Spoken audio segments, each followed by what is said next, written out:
The lord. 31వ కీర్తన 19వ వచనం. నీ యందు భయభక్తులు గలవారి నిమిత్తము నీవు దాచించిన మేలు ఎంతో గొప్పది. నరులెదుట నిన్ను ఆశ్రయించు వారి నిమిత్తము నువ్వు సిద్ధపరిచిన మేలు ఎంతో గొప్పది.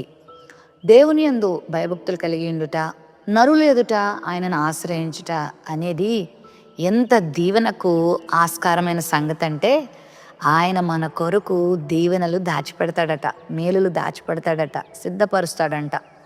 దేవుని యందు భయభక్తులు కలిగి ఉండడం అంటే ఏంటి? చెడుతనాన్ని అసహించుకోవడమే. ఆయన యందు భయభక్తులు కలిగి ఉండడం అంటే ఆయనకు కావలసిన నైవేద్యాలు, మరి ఆయనకు కావలసిన పువ్వులు, ఫలాలు ఇవ్వడం కాదు, ఏవో అర్పణలు అర్పించడమే కాదు. దేవుని వాక్యం చెప్తుంది, భయభక్తులు కలిగిన జీవితం అంటే దేవుడు చెప్పినట్లుగా జీవించడం. దేవుడు ఏం చెప్పాడు? పరిశుద్ధత కలిగి జీవించమన్నాడు. పాపం చెయ్యొద్దన్నాడు, పాపం చూడొద్దన్నాడు, పాపం మాట్లాడొద్దన్నాడు, పాపిగా బ్రతకద్దన్నాడు, పరిశుద్ధినిగా బ్రతకమన్నాడు. తన రక్తం ద్వారా మనందరినీ పరిశుద్ధులుగా చేస్తానని కూడా ఆయన వాగ్దానం చేశాడు. మరి ఆయన యందు భయభక్తులు కలిగి జీవిస్తున్నావా? దేవునికి ఏవో పూజలు చేస్తాం, అబద్ధాలు మానం. ఏవో అర్పణలు అర్పిస్తాం, మోసాలు మానం. ఏవేవో చేస్తాం, దగాలు మానం. మరి కుటుంబంలో ఒకరికొకరు సమాధానం ఉండదు, ప్రేమ ఉండదు, ఐక్యత ఉండదు. ఇలా చేస్తే భయభక్తులు ఉన్నాయని ఎలా అర్థం? దేవుని యందు భయభక్తులు కలిగి నువ్వు జీవిస్తే, నిన్ను వలె నీ పొరుగు వారిని ప్రేమించగలిగితే, పరిశుద్ధత కలిగి జీవిస్తే, దయ, కనికరము, జాలి ఇలాంటి చక్కని లక్షణాలు నువ్వు కలిగి ఉన్నప్పుడు ఆయన యందు భయభక్తులు కలిగిందా నువ్వు కలిగిన వాడవా అనిపించుకుంటావు. తద్వారా దేవుడు నీకు మేలులు దాచిపెడతాడు, నీకు ఆయన మేలులు సిద్ధపరుస్తాడు.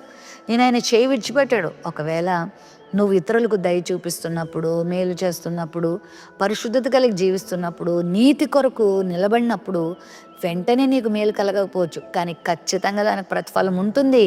రానున్న రోజుల్లో ఆ ఫలాన్ని నువ్వు పొందుకుంటావు.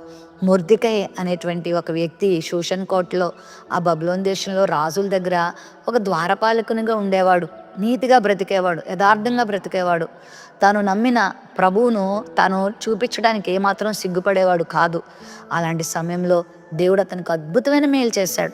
హామాన్ అనేవాడు అతన్ని చంపడానికి ప్రయత్నం చేసినప్పుడు రాజుకు నిద్ర పట్టకుండా చేసి, మొర్దెకై పేరు కనబడేలా చేసి, అద్భుతంగా దేవుడు మొర్దెకైని విడిపించడమే కాదు, ఏ శత్రువైన హామాను చంపాలనుకున్నాడో అతను త్రవ్విన ఉరికంబం ఎక్కేలా చేసి, అతని స్థానాన్ని అంటే ఆ ప్రధానమంత్రి స్థానాన్ని ద్వారపాలకునిగా ఉండిన మొర్దెకై దేవుడు ఇచ్చాడు. ఎంత ఉన్నతమైన స్థానాన్ని ఇచ్చాడో చూసావా?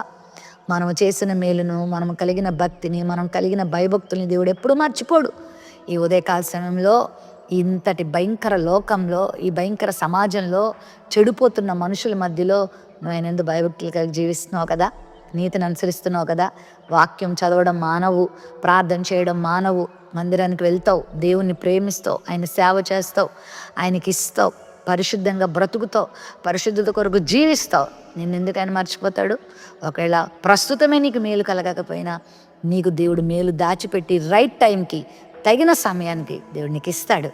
దేవుడు నీకు మేలు చేస్తాడు, నేను హెచ్చిస్తాడు, నీ యొక్క జీవితాన్ని అనేకులకు ఆశీర్వదకరంగా చేస్తాడు. కృంగిపోవద్దు, భయపడద్దు, రాజీపడద్దు, వెనకడుగులు వేయొద్దు.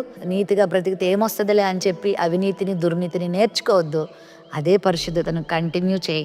అదే వినయము, విధేయత, దీనత్వము, పరిశుద్ధతను కలిగి జీవించు. ఒక దినం రాబోతుంది, దేవుడు గొప్ప కార్యం నీ జీవితంలో చూపిస్తాడు.